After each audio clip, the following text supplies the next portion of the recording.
Welcome back to NewsOne Now. We have our roundtable discussion here. We're talking with Joe Davidson of the Washington Post, George Curry of NNPA, as well as journalist Deborah Mathis joining us on Skype. And Deborah, before we went to the break, I had to cut you off, but I had to pay some bills.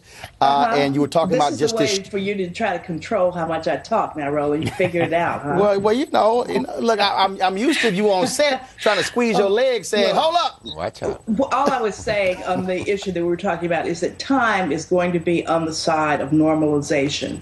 It takes time for something that is kind of a shock to the cultural system, just like desegregation was. It was the law of the land. People had no choice but to put up with it, but it was very difficult on both sides at first. And then they saw that the world didn't come to an end, that life did go on. In fact, it got better for a lot of them. They had new areas and friendships and opportunities open up for them. This is on both sides.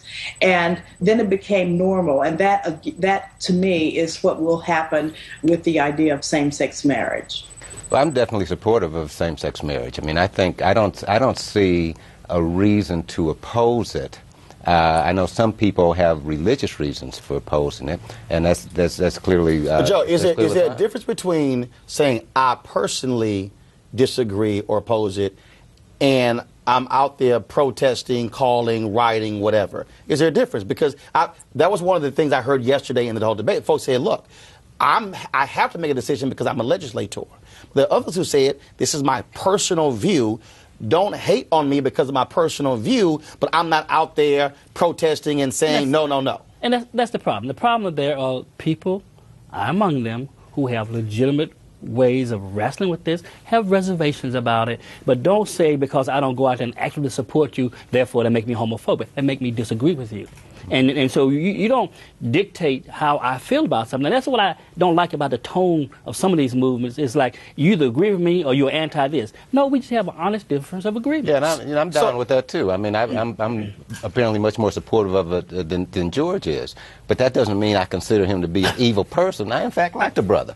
You know. So and so this whole thing about you can disagree without being disagreeable. Right. Deborah, is that the point that George made is a critical one? That is, I disagree, but it's not like I'm hating you and I'm homophobic.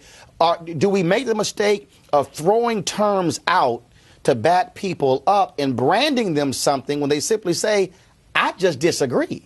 Well, once again, it's a little bit more complicated than that, because there are people who say that they have no ill will toward a person, you know, it's kind of hate the sin, not the sinner kind of thing. And yet they have not done enough self-examination to realize that they really are, in effect, hating the sinner too. The sinner, I use in quotes. But in George's case, George reminds me of, like I'm talking about my family members. I know George Curry too well to ever believe that he is phobic about anything. This man doesn't have much fear about anything that I know of, but certainly not homophobic. He's not against people.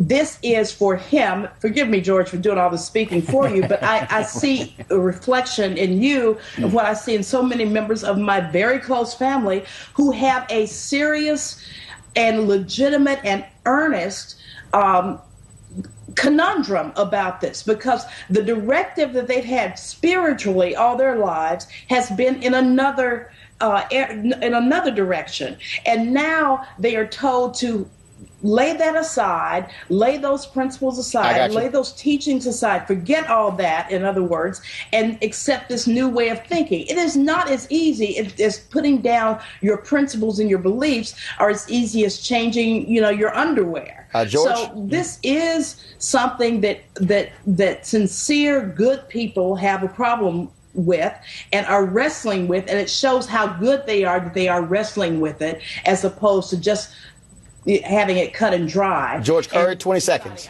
Oh, I get a chance to speak to myself. Okay, fine. No, look, it is a legitimate problem out there. There's the honest difference of agreement, and I don't have to agree with you. You don't have to agree with me, but nobody should discriminate against them because of their orientation. Deborah Mathis, Joe Davidson, George Curry, I appreciate it. Thanks so much.